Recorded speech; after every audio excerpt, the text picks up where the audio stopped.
A major political controversy is brewing in West Bengal. A prominent advertising agency in Kolkata, reportedly known to be close to former CM Mamata Banerjee, has come under scrutiny over allegations that it received contracts worth nearly 635 crore rupees over the past few years.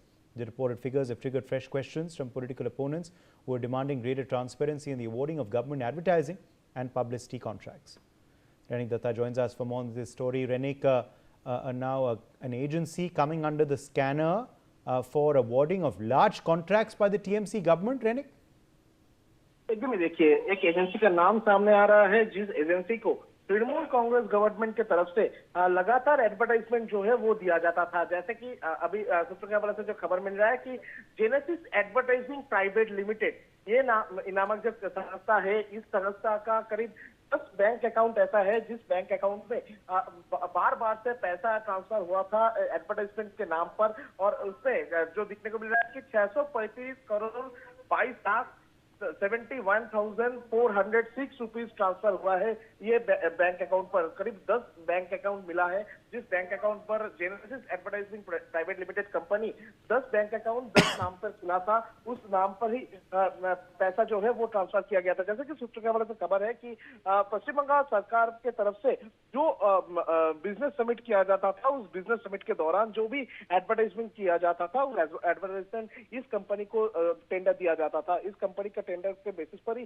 पैसा दिया जाता था और उसमें 635 करोड़ रुपया का ऊपर करीब पिछले 2 सालों पर ट्रांजैक्शन जो है वो हुआ है, ऐसा अभी सामने आया है। और इस पूरा मामले पर नया जो गवर्नमेंट है, नया गवर्नमेंट की तरफ से भी अभी स्टेप लिया जा रहा है। नया गवर्नमेंट के सूत्र के हवाले से जो खबर मिल रहा है कि ये पूरा मामले का जांच अभी सेंट्रल एजेंसीज को सौंपा जा सकता है। एनफोर्समेंट डायरेक्टरेट और सीबीआई दोनों को ये पूरा मामले का जांच जो है वो गवर्नमेंट की तरफ से किया जा सकता है। और जैसे कि सूत्र के हवाले से खबर मिल रहा है कि ये जो जेनेसिस एडवर्टाइजिंग कंपनी है, ये कंपनी का जो डायरेक्टर है, इनके साथ ममता बनर्जी का करीबी रिलेशन था और ममता बनर्जी के करीबी होने की वजह से इनको ये टेंडर बने रहिए आप हमारे संग। रहने कुछ और इस वक्त बड़ी जानकारी हमें मिल रही है। The controversy has now drawn a strong reaction from CM Subhendu Adhikari as well.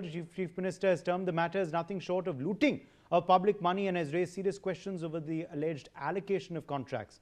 Taking cognizance of the issue, the government has ordered a probe into the matter.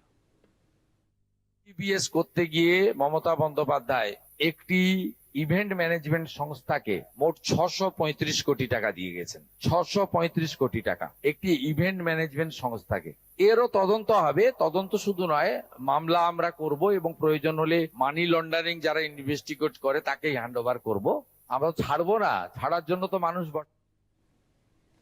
Renik Datta continues to be with us. Renik, the Chief Minister now also has hit out at Mamata Banerjee and at the TMC government over this development. He's also ordered a probe. एकदम देखिए, chief minister Suvendu अधिकारी की तरफ से कहा गया है कि ये पूरा मामले का जो है वो अभी सेंट्रल एजेंसीज को सौंपा जाएगा। ये पूरा मामले पर जो मनी लॉन्ड्रिंग हुआ है तो इसमें मनी लॉन्ड्रिंग मामले पर भी कार्रवाई जो है वो किया जाएगा, ऐसा भी शुभेंदु अधिकारी की तरफ से कहा गया है। और उनकी तरफ से स्पष्ट कहा गया है कि जनता का जो पैसा है उसमें अगर कोई घोटाले का मामला सामने आए तो उसमें कोई छूट राज्य सरकार की तरफ से नहीं दिया जाएगा, उसका इन्वेस्टिगेशन जो है वो प्रॉपर तरीके से किया जाएगा। तो ये पूरा मामले पर मनी लॉन्ड्रिंग के साथ जो लोग जुड़े हुए हैं उनके ऊपर जो कार्रवाई वो किया जाएगा। और जैसे कि सूत्र से खबर मिल रहा है कि इस पूरा मामले पर एनफोर्समेंट डायरेक्टरेट को ये मामला जो है वो सौंपा जा सकता है राज्य सरकार की तरफ से। शुक्रिया रेनिक हमारे संग जुड़ने के लिए। The Delhi high court has refused to immediately direct the CBI